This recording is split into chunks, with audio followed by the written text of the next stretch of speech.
What's happening, guys? Martin Martinez back again. This is a video for you following on from the video regarding is it time to leave the UK. If you've seen that video, please, I do appreciate the comments as well. Don't forget to like and all that subscribe stuff. In regards to this particular video, why you can't get rich in the UK.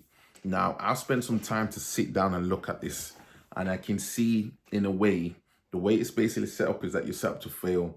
Now, again, we may not see things directly necessarily, but there are a number of reasons why it's very difficult to get rich in the UK.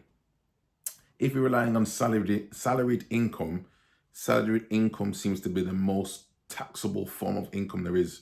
So you have to pay your income tax, you have to pay national insurance.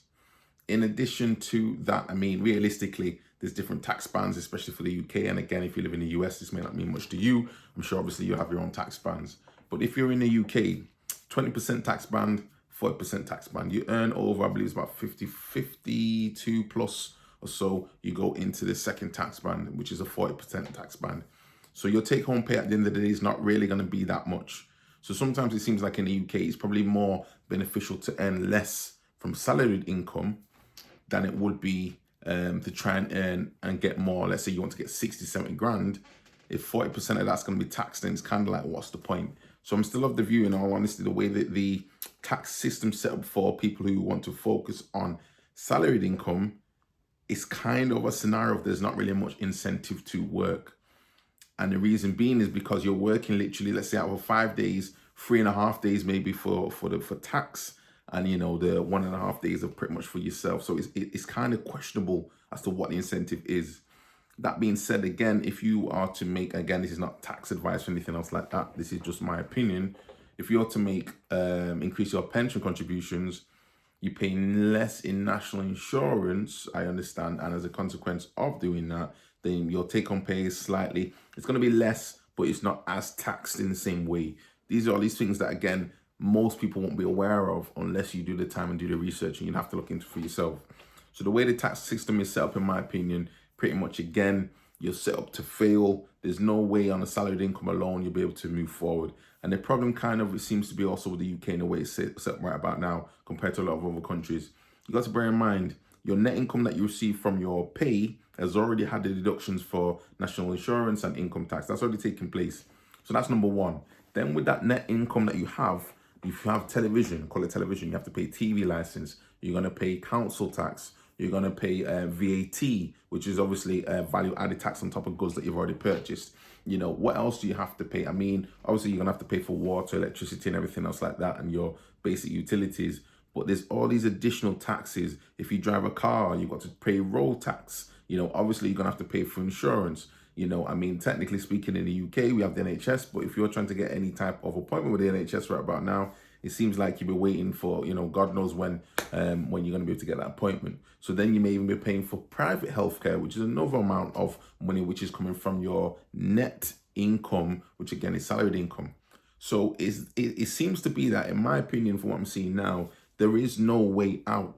If you say to yourself, I want to earn X amount of money, you're going to get taxed. If you say to yourself, I'm not going to necessarily earn, then you're not really going to have enough money anyway to really cover your basic day-to-day bills. So what do? And this is the problem, that is the conundrum right about now for a lot of people, is how can you move forward in an economy and the way that the system's set up for you to basically be stifled.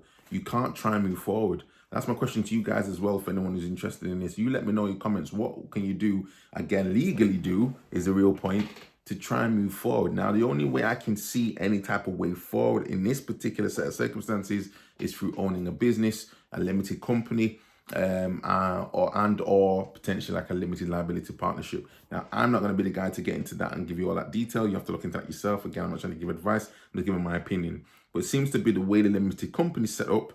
You may have maybe increased accountancy fees compared to basically your own type of maybe accounting that you may have for you if you're self-employed as a sole trader. But nonetheless, the income that's charged, or the income that's taxed in a company, I understand is following the expenses being taken off. And it's only the net profit that you have that is taxed, and it's not necessarily everything else. So with that in mind, I think it's getting to a point where it's just like, unless you have your own business, I can't actually see any way forward in this particular set of circumstances. The way this economic situation is set up in the UK, you have to have a business. And even then again, business rates, Different things apply depending on what you got to do. Again, Brexit again has made it so difficult, but what do you do?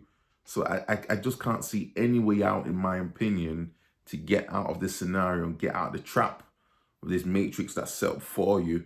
The system designed to keep you in that box. The gentry, the 1%, will not make it easy for you to get out. You know, you're probably paying more tax, in all honesty, pro rata than probably Rishi Sunak has paid, because the way those guys have their stuff set up, they have, say, for instance, a company in, let's say, in Guernsey, who basically leases an item to another company in another tax haven. So let's say it's like, I don't know, British Virgin Islands or something like that. And then what these individuals then do is that then they'll go and say, borrow this particular item. Let's say it's it could be a plane, or what, let's say it's a private plane. They borrow it from the company who's owned also by something else in another tax haven place. And they basically just move the money around in that way. So they don't actually end up spending anything because it's a tax deductible, all these different things. And it sounds convoluted what I'm saying, but if you really look into it, the way these people or these sort of systems have it in place, Starbucks not paying tax, you know, again, a lot of these, is it Nando's in the UK as well, that's not paying tax. And it's everything set up against the little guy,